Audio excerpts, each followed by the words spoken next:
In today's tutorial, let's do the Lush Life Blanket. This is featuring Bernat Blanket, one of the most popular yarns that you'll see in the stores today. Welcome back to the Crochet Crowd as well as Yarnspirations.com. I'm your host Mikey. Today we're going to work on the Lush Life Blanket just like you see here. This is a really easy pattern, and today I'm going to show you the secrets on how to be able to change the size. Of course, if you change the size, then you have to change the yarn quantities to match as well. You're going to need a size N 10mm crochet hook today, and if you want to do the blanket as you see here, you're going to need 3 balls of 2 colors. So you're going to need 3 balls of this one here. This is silver steel. This is one of the most popular colors that are out there, and then you're also going to need vintage white. So you need 3 balls of each in order to complete the size, and this will give you approximate size of 52 inches by 60 inches. So let me tell you the secrets on how to be able to change the size of this Afghan. So if you'd like to change the size of this Afghan, it's all in the matter of the first row. Okay, so it's about making the chain the right size and then doing the first row. So what you're going to notice here in this particular pattern, I've drawn a really rough diagram in order to figure this out for myself, is that we're going to have what is called front post trebles come down 2 rows below and wrap around, and this is what's creating the bump that comes out of the pattern. But what you're going to notice is that we're going to do then another single crochet row, and the next time we do it, it's going to be in between the other 2 bumps that you see. Okay, so what we have to keep in mind is that the starting row has to compensate in order to keep these bumps looking consistent, and then the other bumps then looking like they're coming down. So the next time that we do the bumps after this is that they'll be back to where these ones are here, down here. So there's a repeat pattern that is really quick and easy, and it's just a matter of doing it. So what is the secret in order to change the size? You must keep these in groups of 2. So when you go to crochet, you can go 1 2 1 2 1 2, and once you're satisfied with the length of the chain, just add 3 at the end, and this will give you an odd count of these posts that are in the first row in order to make this happen. If you end up with an even number like 10 or 12 or whatever whatever an even number is then what's gonna happen is that these particular trebles here will not work because they will not sit properly in the pattern. So without further ado, let's grab our yarn. I'm gonna be using Bernat Blanket today. I'm gonna use a solid color in order to show you this technique. So let's begin, and I'm gonna create a slip knot, and I'm using my size N 10mm crochet hook today. So to do the size, you can either just follow the directions of chaining 67 if you exactly want to meet what you want to see on the pattern, or you can just do what I'm about to do. So I'm going to chain in sets of 2. So remember, the starting one never counts as 1. So we have 1 and 2, and then 1 and 2. And when you get to the size length that you want, 1 and 2, you can just stop. So 1 and 2 and 1 and 2 and 1 and 2. So as I said in the intro there, so we need to add an extra 3 at the very end of this in order to keep the balance. So once you're satisfied with the length and you've done your 1 2 1 2 1 2, just add 3. So 1 2 and 3, and now you're good to go for row number 1. So row number 1, we're gonna count back to the 4th chain from the hook. So just look underneath. So 1 2 3, go to the 4th, turn it around, get the back hump only of the stitch, just wrap the hook, and you're gonna double crochet into that stitch only. Once you get to the back hump anyway, it's gonna turn the chain over, so the rest of them will be exposed right in front of you. You're going to double crochet yourself across the chain into the back hump only. That is actually a technical word, so some people think it's a fake word, but it is also called what is it, a back loop as well, could be called that. I like calling it the hump because it's like the hump of a reptile if you're thinking about it from that perspective. So you're just gonna double crochet yourself all the way across. Look how big this already is compared to my hand. So you can see an Afghan of this size is going to go relatively quickly because it just whips up really cool. So continue to double crochet yourself all the way across your chain. So I'm all the way at the end of the chain. What I want you to do before you do anything further, especially if you've altered the size of your pattern, I want you to count these posts, and remember to count this first chain 1 as a post as well, and you should get an odd number. So 1 2 3 4 5 6 7 8 9 10 11 12 and 13. So 13 is an odd number. If you have an even number, you need to stop right now and just do a correction before you continue, because this pattern will not work if you have an even number of these posts. Let's move up to row number 2. Turning our work, let's go for row number 2. So we're just gonna chain up 1 to begin, and we're gonna put 1 single crochet in each one of the double crochets going all the way across. So this single crochet row is every other row in this pattern.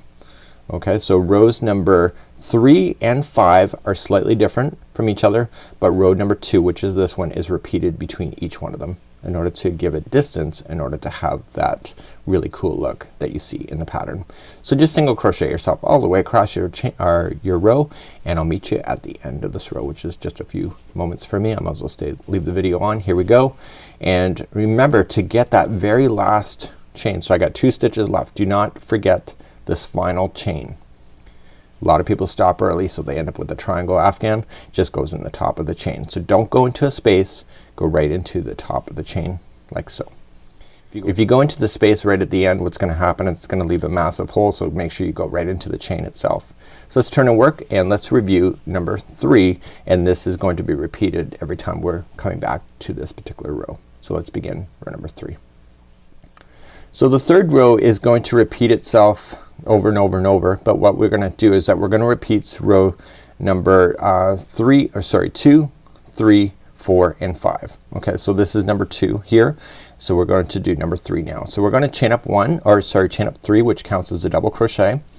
Now we're going to start immediately and coming back down to the other double crochet. So skip right over this single crochet, and you're going to do a front post treble. So to do a treble, you wrap the hook twice, and then coming into the side of the post over, wrap the hook, pull through, then wrap and pull through 2, 2, and 2.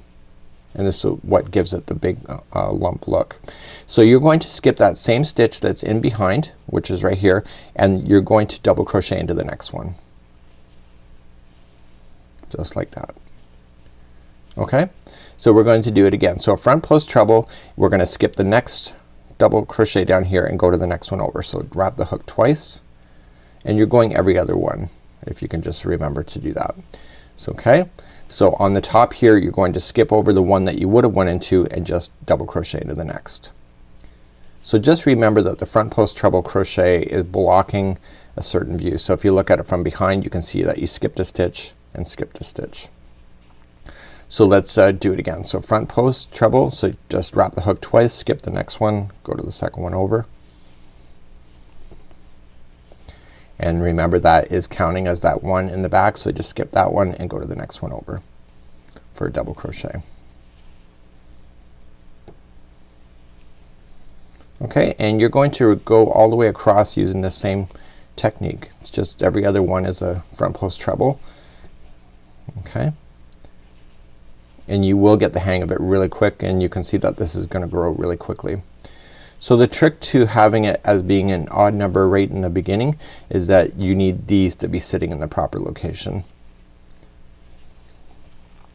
So you will notice that in row number 3 the second one was the front post treble, so this means that the second one before the end will also be a front post treble, and that's where that odd number comes into play. And the very final stitch is just a double crochet in the last single crochet there. Okay, so you can see that these are sticking out and now continue to be in balance. This is what the back looks like that. So let's begin row number 4. As promised, row number 2 is every other row. So if you look at row number 4, it says as per row number 2. So just turn our work and chain up 1, and it's just gonna be 1 single crochet into each one of the stitches going all the way across.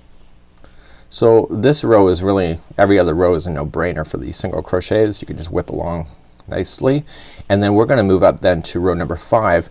We're gonna change the location of where the front post trebles are for row number 5 before we start repeating the pattern all over again for going back to row number 3. Okay, so you're just going single crochet all the way across. Do not forget that final chain. Okay, it's right there. Go right into a chain itself, not into a space, and turn your work, and let's do row number 5. In row number 5, the front post trebles do not appear until after these front post trebles here. So it's gonna appear here. Okay, so it's not gonna be before, it's gonna be after. And when we go to finish this one, it'll be right here is gonna be the last one, and then you'll have 2 double crochets. So let's do number 5. So you're gonna chain up 3, which counts as a double crochet, and you're going to double crochet into the next one. And if you look down, it's right above that other front post treble. right here. Do you see it? How it's kind of aligning? So the next one is a front post treble around the next double crochet. Okay, so just come up and it just going down 2 rows. So 1 and 2, and there it is. And you're going to go in a front post treble. And it's just exactly what I taught you. So the next one, see if you follow up, is the treble, but this time it's a double crochet. So this is putting those trebles in between. So let's do the next treble.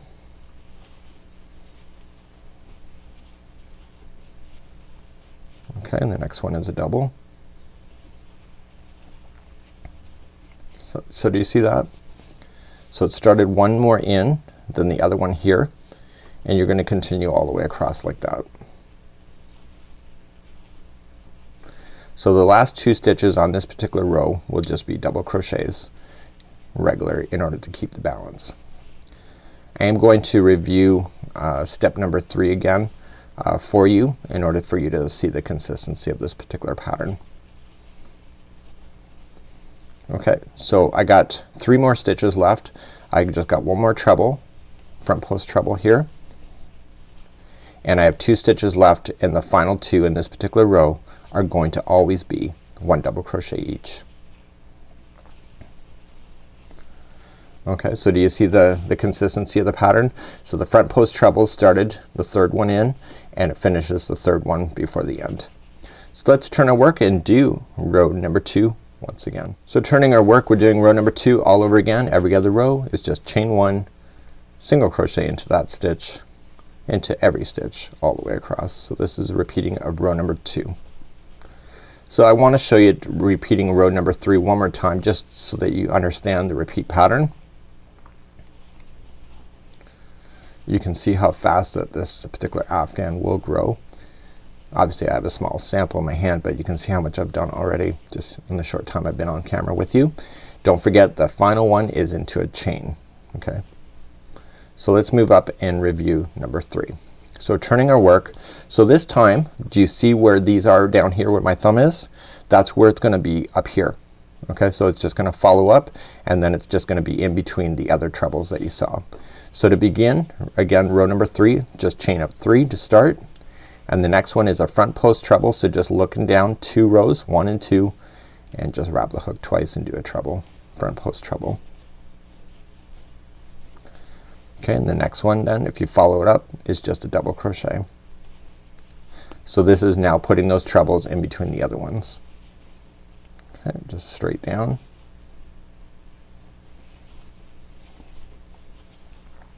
See, it's not a hard pattern at all.